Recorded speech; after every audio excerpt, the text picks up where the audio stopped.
पूछिए पूछिए। Good afternoon sir, Ishika this side. Sir Ishika मेरे नाम है आपका? हाँ जी, इशिका। सर 2 क्वेश्चंस मेरे दिमाग में आए हैं अभी इस पूरे लेक्चर में। सर जब हम ज़्यादा मतलब कि सजेशंस होती है तो सर उस सिचुएशन में क्या करना चाहिए? बेसिकली अगर मैं किसी सिचुएशन में हूँ और मेरे पास ज़्यादा सजेशंस आ रही हैं, ज़्यादा इनपुट्स आ रहे हैं, तो मैं उसमें मतलब कि बेसिकली क्या मेरा डिसीजन रिलेटेड प्रोसेस होना चाहिए? क्योंकि अगर मैं ऑब्जेक्टिविटी की बात करती हूँ, या तो ऑल या फिर नथिंग, या तो ब्लैक या फिर वाइट, बट वहाँ मेरे पास बेसिकली सही रहता है कि इतने लिमिटेड ही रहेगा और इसी में ही मुझे करना है। बट मेरे पास अगर ज़्यादा स्पेस आ रहा है, ज़्यादा सजेशंस आ रही हैं, तो उस केस में क्या करना चाहिए? देखिए, इनपुट्स अगर ज़्यादा जगह से आ रहे हैं तो सबसे पहले आपका दिमाग ये भी बताता होगा कि कौन सा इनपुट देने वाला व्यक्ति या चैनल या प्लेटफॉर्म कितना ऑथेंटिक है। तो सबसे पहले अपने आसपास से उन व्यक्तियों और चैनल्स को थोड़ा दूर कीजिए जो बहुत ठोस बात करने से दूर रहते हैं। ऐसे होंगे आपके आसपास भी, मैं भी देखता हूँ। हम सबके दिमाग में फिल्टर लगा होता है। जैसे हंसी जी मजाक सर। की बात में अगर कहूँ, जैसे जो स्टाफ में कुछ लोग हैं, कुछ की आदत होती है चीज़ों को बढ़ा के कहने की, कुछ की होती है कम करके कहने की। तो कुछ इंटरेक्शंस के बाद हमारे दिमाग में एक फ़िल्टर काम करने लगता है। जैसे कोई आके मुझे बोले कि सर बहुत अर्जेंसी है, मेरे पास मैसेज जैसे किसी का है कि सर बहुत अर्जेंट है, बात करनी है। 2-3 इंसिडेंट्स हो चुके हैं, तो मुझे पता है कि इसकी अर्जेंसी भी ऐसी है कि 4-5 दिन तक कोई दिक्कत नहीं है। और कुछ लोग ऐसे होंगे लिखेंगे कि बात करने की ज़रूरत है, समय हो तो बताइएगा। और मुझे पता है कि ये बोल नहीं रहा है पर ये बहुत अर्जेंट बात है, इसलिए इसने ऐसा लिखा होगा।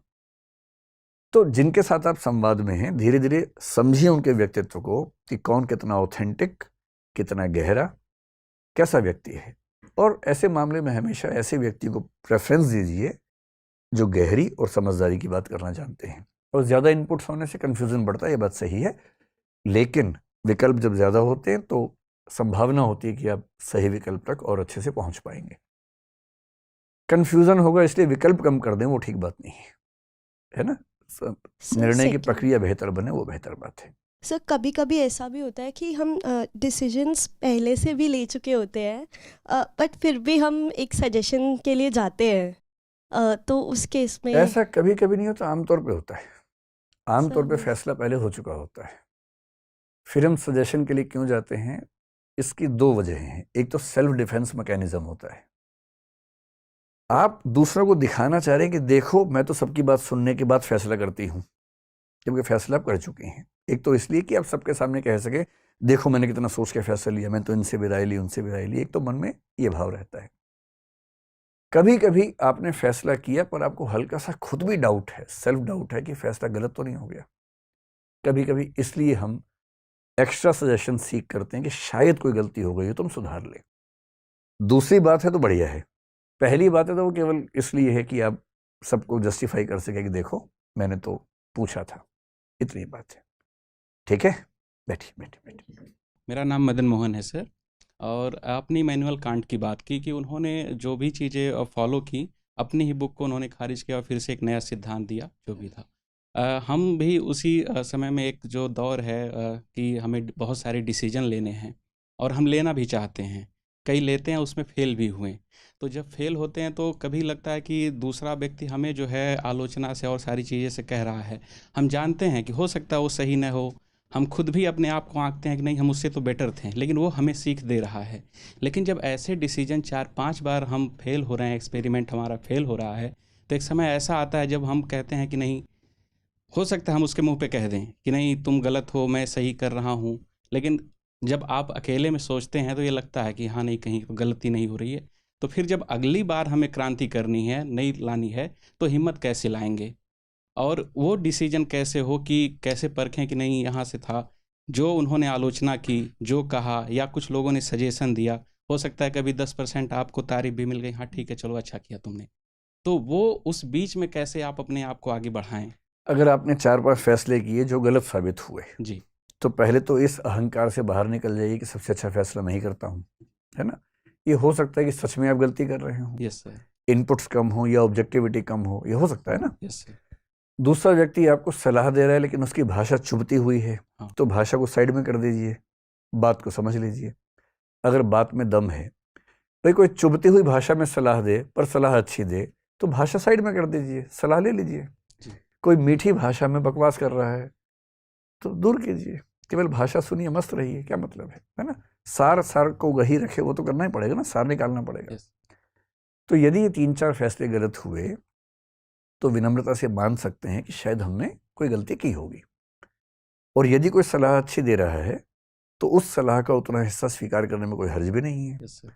और लोग क्या कहेंगे इसका बहुत ध्यान मत दीजिए, लेकिन हाँ, अगर कोई अच्छी सलाह है तो बेशक लोग कहें कि देखो इसकी नकल मार ली, कोई बात नहीं, जी।